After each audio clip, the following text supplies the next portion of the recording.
Hello and welcome you to this channel. तो दुनिया की सेकंड बड़ी अर्थव्यवस्था चाइना में हालात धीरे धीरे बदतर होते जा रहे हैं और इकोनॉमिक क्राइसिस धीरे धीरे बढ़ता जा रहा है। प्रॉपर्टी मार्केट के कारण जो इकोनॉमिक क्राइसिस था, अब डोमिनो इफेक्ट इसके और भी सेक्टर में देखे जा रहे हैं। उसके बारे में हम जानेंगे और शी जिनपिंग की कुछ नीतियाँ जो कोविड को लेकर और बहुत सारी चीज़ों को लेकर हैं, जिसके कारण चाइना में इकोनॉमिक एक्टिविटी बुरी तरह से डैमेज हुई है। चाइना के काफ़ी बड़े सेक्टर और भी मैन्युफैक्चरिंग हब को काफ़ी लॉस हुआ है। इससे पहले आप देख सकते हैं चाइना की ग्रोथ के बारे में। चाइना दुनिया की सबसे सेकंड मोस्ट बड़ी अर्थव्यवस्था है और क्या ग्रोथ की है चाइना ने, औसम ग्रोथ की है। और ये आप देख सकते हैं 8.5 ट्रिलियन से ऑलमोस्ट अब 20 ट्रिलियन ही पहुंच गई है चाइना। और चाइना दुनिया की 1/5 जीडीपी खुद संभालती है। काफ़ी बड़ी बात है ये। और इस ऐसी इकोनॉमी का इफ़ेक्ट जब स्लो में होते हैं तो पूरी दुनिया में इफ़ेक्ट होता है। यूएसए जितना नहीं होगा, लेकिन काफ़ी इफ़ेक्ट होगा इस दुनिया में। और इसके कुछ रीजंस हैं। सबसे पहला रीज़न है zero Covid policy. Xi Jinping की जो जीरो कोविड पॉलिसी है, जिसके कारण मैन्युफैक्चरिंग यूनिट को जहाँ भी कोविड से फैलता वहाँ मैन्युफैक्चरिंग यूनिट काफ़ी इफ़ेक्ट होते हैं और काफ़ी मैन्युफैक्चरिंग एक्टिविटी काफ़ी बाधित हुई। और टूरिज़्म सेक्टर भी काफ़ी इससे खतरे में पड़ गया जीरो कोविड पॉलिसी के कारण। और लॉकडाउन पे लॉकडाउन लगाए गए, इसके कारण चाइना में अभी रिसेंटली प्रोटेस्ट भी हुए थे, जिसमें out the dictator Xi Jinping के बारे में चाइना में कुछ लोगों ने प्रोटेस्ट किए थे और बैनर भी लगाए थे कि हमें जो कोविड पॉलिसी है उसके बारे में लोगों ने काफ़ी इसका विरोध भी किया था, क्योंकि इससे इकोनॉमिक एक्टिविटी के अलावा और भी बहुत सारे सेक्टर को, या आप देख सकते हैं बैनर को बाधा पहुंची और लोग काफ़ी परेशान भी हो गए थे उनके चाइना गवर्नमेंट की इस पॉलिसी को लेकर।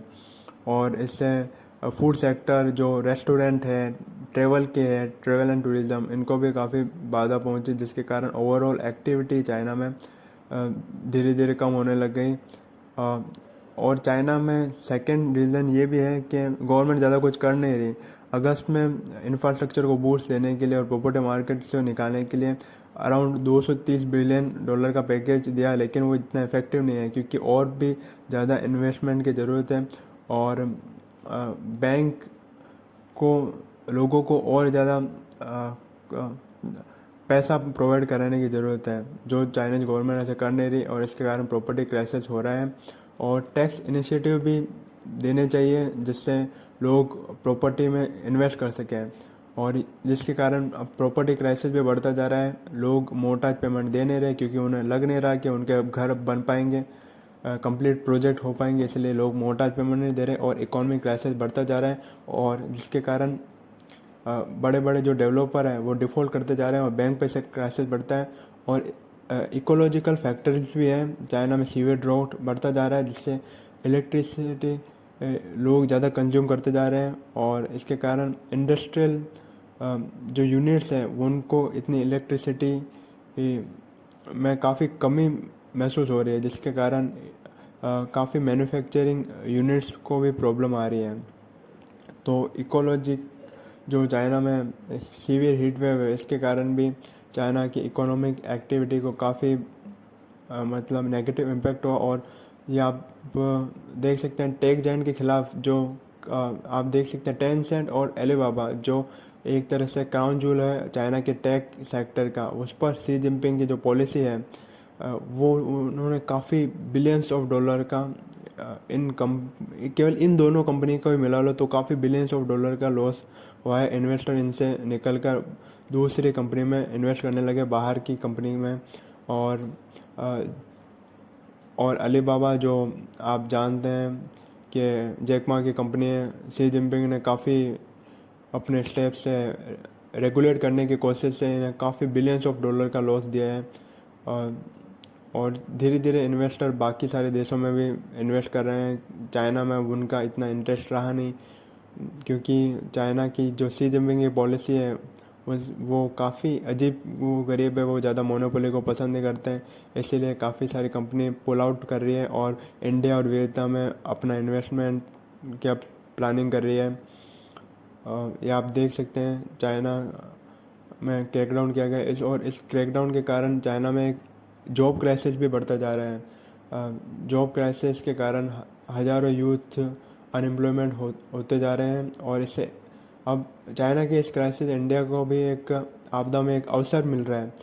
इंडिया अपना डोमिनेंस साउथ एशिया में और वर्ल्ड में और भी बढ़ा सकता है।